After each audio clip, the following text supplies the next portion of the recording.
Yes, everybody. Russ, the West Ham Network. Hope you're safe and well. So, something a bit different. I want to, I like to do my Hammers history type stuff.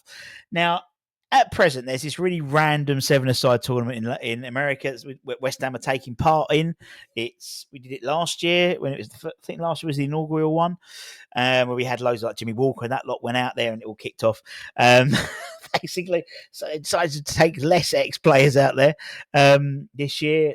Hero Tiffin, the actor's going to be there. I think Anton's coaching it with his cap on. He's always wearing his cap at the moment. And Mario Zarate, I think Ricardo Vastay, and a bunch of people I've never heard of, basically.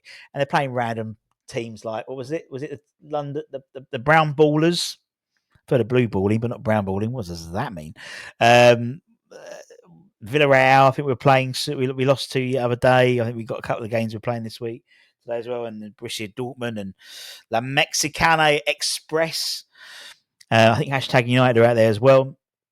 And he gave me an excuse because I wanted to talk about not five-a-side, not seven-a-side, but five-a-side football, and how West Ham were fucking good at five-a-side football, and it's part of our fabric of West Ham, which we don't necessarily talk about.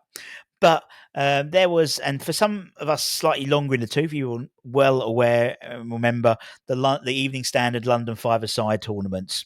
Every year, pretty much, by a few years on and off, from 1954 to 1995, there was a 10-year gap between 85 and 95, I think it was, or 93. It was gaps in between.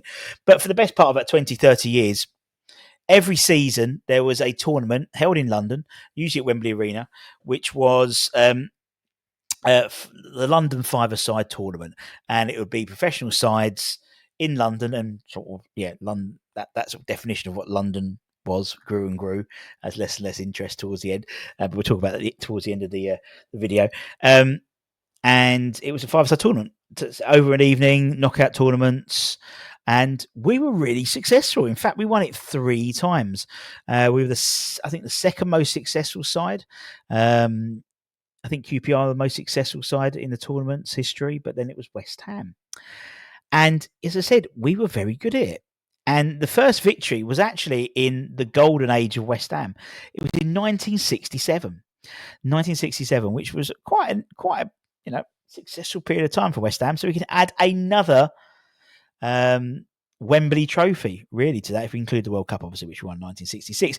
The squad itself in 67 boasted Hurst, Peters and Moore, also Ronnie Boyce, and also the goalkeeper's Colin McElworth, with Johnny Sissons also being on the bench. Now, despite the fact we had 3 of technically the world's best players having just won the World Cup and having won, trophies, the Cup Winners' Cup and the FA Cup, in between that, we were ranked outsiders. We were 7-1 outsiders to win the tournament. And partly one of the reasons we think it was outsiders because the bookies assumed we would be all knackered for West Ham because we'd played Spurs the day before at Upton Park. I think 4 of the outfield players plus Johnny Sissons had previously played the previous evening, so they were a bit worried that we wouldn't necessarily win that. But we defied the odds. Of course we did. We're West Ham. We're massive. And lifted the trophy in front of a packed Wembley crowd. Our 4th win at Wembley in just our first five-a-side title, with Hurst leading the way in five-a-side victory. We didn't have to wait long after that as well. A few years later, I think 3 years later, was the 1970, April the 8th, 1970 tournaments. And we did it again. However, not necessarily a relatively star-studded sort of squad, but was a teenager who hadn't made his first team debut. In fact, it was some 2 years after that tournament that he made his debut, which was Clive Charles, John Charles's brother. The youth international player helped West Ham conquer the tournament once again, and you'll see there Clive in the middle. Alongside, you see a young Billy Bonds there. Who else? Bobby Howe, Johnny Sissons again, and Jeff Hurst was on the bench. He was backup, but it was a big night for Johnny Charles. A moment that would shine as bright as his eventual league debut a couple of years later. And it was a precursor. A lot of young players would sort of intimately come in with maybe guys coming back from injury and stuff like that as well. And sort of it was a really unique date in the calendar every year, and it was always around sort of March, April time, so the season was still going on as well. So hence why previously they thought we were going to not win in 67, and there was not, mostly it would be played, a game would be played very close to the tournament itself. And it would be sort of half dozen games, knockout, as I said, first or second round, I think third, quarters, final, semis and final, I believe. And then the last time he won was in the 1980s, a period which, again, West Ham fans talk with quite fondness. Obviously, you've got beating Arsenal at Wembley in the cup in 1980. The underdogs there, but it wasn't our only cup we lifted that decade. Obviously, we didn't win. We didn't win the title in '86, but in 1984, the Hammers once again topped the London five-a-side championships, and they did it in dramatic fashion. There's the Brover. That's what I was trying to find. A star-studded side, in all honesty. And we faced Spurs in a very tense final, just like we did in 1970 as well. And we pulled off a 2-1 victory. Goals from Jeff Pike and a last-minute winner from Frank Lampard Sr. Jeff Pike was on fire at night. He bagged 4 goals of the team's 8 goals throughout the competition. And the Spurs side itself, it contained players who would turn out for West Ham. 3 players, actually. Tony Parks, Chris Hughton and Mitchell Thomas all played for the Spurs side in the final. And you can see there Tony Cottee, Ray Stewart, McAllister, Jeff Pike. It was a decent side there, very decent side.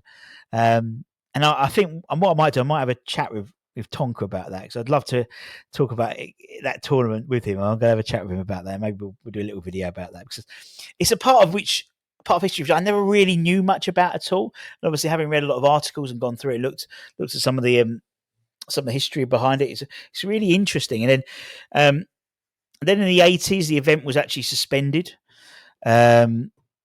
Sorry, it was held until 85, then it was suspended, and then revived for the final 3 years, starting in 1993. And after the 1995 event, the evening London Fives was consigned to history. The popularity of the tournament dwindled, with many of the top clubs deciding to not bring any players along in terms of first team players.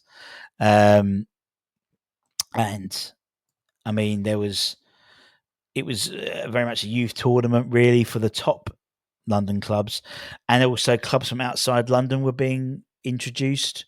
So, like the final in 1995, for example, was Wycombe Wanderers versus Luton Town. There you go. Incidentally, West Ham got knocked out the first round by QPR to that one. So in total, we won it on 3 times. Only QPR winning it more. I think 5 times they won it. And we were, including the 3 times we won, we were also in the final for another 4 times, so 7 times, which was equal top, I believe, of QPR. But obviously, QPR only lost twice, where we lost 4 times in the final. So we were very successful. I don't think it would be successful with the TST 7-a-sides, but back in the day, I'd love them to bring that back, wouldn't you? That'd be so cool. Or even I wanted to bring back the Masters. I used to love the Masters. That's a bit like the TST now, but not so much. I used to love the Masters football. Great fun. And that's what I miss about football now. It's so sterile, and I'd love like a Masters tournament again, or even the 5-a-side tournament, and the opportunity to different type of football, and for sides that are maybe really technical, they do really well. And again, it's something we can, and it's bring, or even if it was a youth team tournament with a couple of maybe ringers in, under 21 tournament, why not do that? We'd probably win that. It'd be quite good. Anyway, I enjoyed that. Hope you enjoyed that. And if you want to enjoy something else, let me just show you this, my friends. When you see that shirt, who do you think of? Don't think of me. Who do you think of when you see that shirt? with the Premier League badges.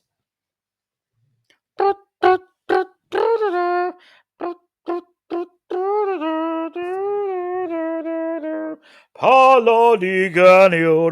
Paolo Di Canio signed shirt. Our next raffle shirt is Paolo Di Canio, the main man, signed by the Italian sensation, the Italian maverick.